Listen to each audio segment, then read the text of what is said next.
斗破年番第55集已经更新，这集可以说是大战前的最后一集过渡集，因此整体来讲看点不多。吃了后，吞天蟒的灵魂就再也不会影响到我。届时，我会毫不犹豫地杀了你。真是这样吗？你对我下不了杀手，真是因为吞天蟒灵魂的缘故？我可不信堂堂美杜莎女王会被小小吞天蟒的灵魂影响到这种地步。萧炎，难道你还以为本王对你有别的感情？不敢。除了萧炎拉帮结派联合加玛帝国众势力做好攻打云岚宗的准备外，更多的还是在于女主和女配暗地里的争风吃醋。这么看来，萧炎的确还是个香饽饽，可谓是各种风格的女人都能够通通拿捏。美杜莎女王新建模美腿黑丝很抢眼，虽说这集是过渡集，但斗破放出的关于美杜莎女王的新装造型却是一大彩蛋。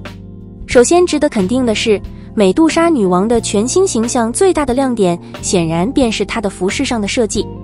按网友们的说法，就是中规中矩，比上不足，但比下却绰绰有余。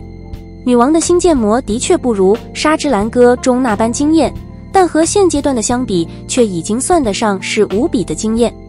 无论是从正面来看，还是从背面来看，这一身服饰都是妥妥的女王风，已经不再有那股世俗之气，看起来更加符合女王的气质以及人物设定。尤其是皇冠这个头饰的添加，简直就是一个点睛之笔。毫不夸张地说，皇冠就是女王身份的象征。另外值得一提的是，斗破此番竟然给美杜莎女王配上了黑丝这个元素，而且还是那种半透的黑丝，这对于一些特殊爱好群体可谓是满满的福利。暂时来讲，女王的新建模在服饰上真的已经比年番强上太多。不过在此次角色的展示 PV 中，女王所呈现出来的颜值却是有些木讷，多少还有些是崩了，但星辰认为这问题不大，毕竟幻维对于女性角色的优化从来都是看制作组心情的，是颜值崩塌还是绝艳，完全就是在一念之间。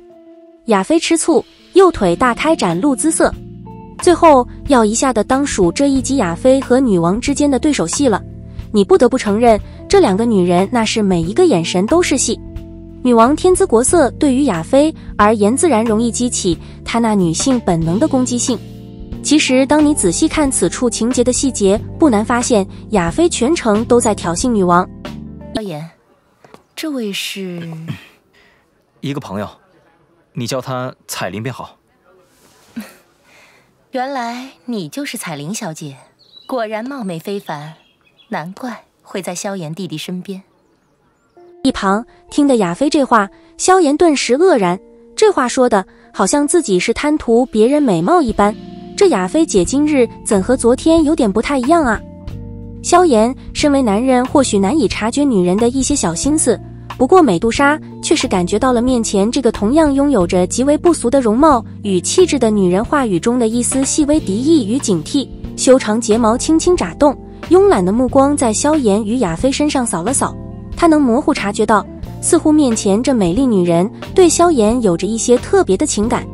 想到这里，不知怎的，美杜莎却是忍不住蹙了蹙柳眉，心中升起一股莫名的情绪，这股情绪令得她略有种烦躁，因此俏脸转向萧炎，声音也是变得冷了许多。正事不办，在这里有什么好啰嗦的？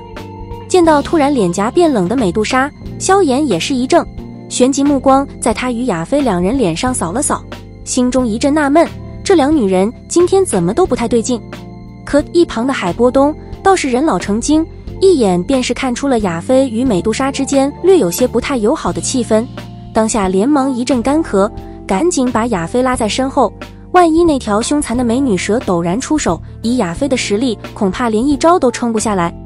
亚妃，今天家族所有拍卖场都要再度开启，这些事也麻烦你还是赶紧去指挥办理吧，我与萧炎等人还要赶去炼药师公会。听得海波东的吩咐，亚妃虽然有些不愿，可也只能点了点头。不过在临走前，她却是缓步来到萧炎面前，瞧得后者衣袍略有些凌乱，便是伸出如玉般的雪白纤手，温柔帮他将抚平，柔声道：小家伙，这次商谈可别意气用事，能拉拢一个帮手是一个，就算到时候让他们当炮灰也算好的。如今你身上可不仅仅挂着萧家的命运，而且你可还欠我一个承诺，可别耍赖哦。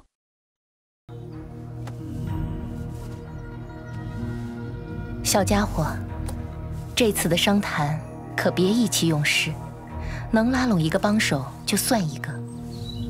如今你身上可不仅仅挂着萧家的命运，别忘了，你还欠姐姐一个承诺。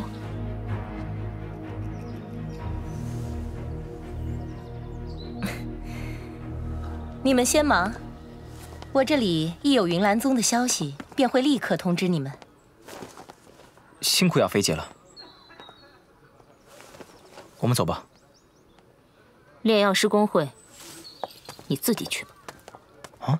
从面前传来的淡淡香味，在感受着亚菲那双雪白纤手拂过身体时带来的那种柔软舒适感，萧炎心中略有些触动，露出一口白灿灿的牙齿，笑道：当然不会忘，当年在离开时我便说过，就算亚菲姐日后想当女王陛下，那我也竭尽全力帮你。望着那摇曳着诱人身姿缓缓消失在视野中的倩影，萧炎这才转过头对着美杜莎笑道：走吧，没看够的话再跟上去看看吧。美杜莎斜瞟了萧炎一眼，却是冷笑了一声，旋即转身便是对着庄园外走去。这女人今天怎么阴阳怪气的？瞧得美杜莎转身离去的背影，萧炎摇了摇头，有些愕然的道：吃醋呗，女人不都喜欢这样吗？一旁的海波东嘿嘿笑道，旋即冲着萧炎竖起大拇指：小子，你行啊，竟然能把这条当年令得加玛帝国闻风丧胆的美女蛇给驯服，一个字，强。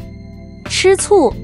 闻言，萧炎却是哑然失笑，旋即摇了摇头，他可从来不认为美杜莎会有着这般情绪，而且驯服算了吧，指不定等那一年约定到期，他就立刻翻脸把自己给干掉了。